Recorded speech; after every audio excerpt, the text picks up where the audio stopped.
হয়। তাহলে পিঠে দেখার আগে আমার এই চিঠেটা দেখে নিন।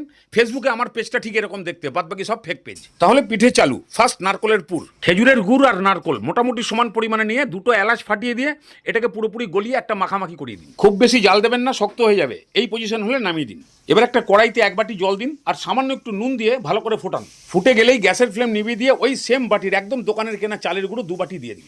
মাখাতে থাকুন। শুকনো বলে মনে হলে অল্প অল্প ঠান্ডা জল দিয়ে এরকম ভাবে একটা ডো তৈরি করে নামিয়ে দিন। এবারে হালকা গরম থাকা অবস্থাতেই হাতে একটু তেল লাগিয়ে ভালো করে 5 মিনিট মুছে দিন।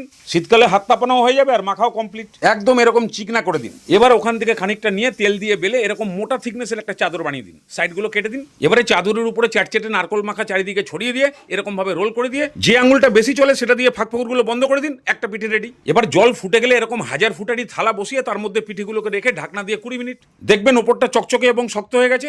নামান, ঠান্ডা করুন, পিস পিস করুন আর খান। তাহলে এই শীতে হেভি টেস্টি দশভুজা ভাপা পিঠে কালকেই বানান। হেভি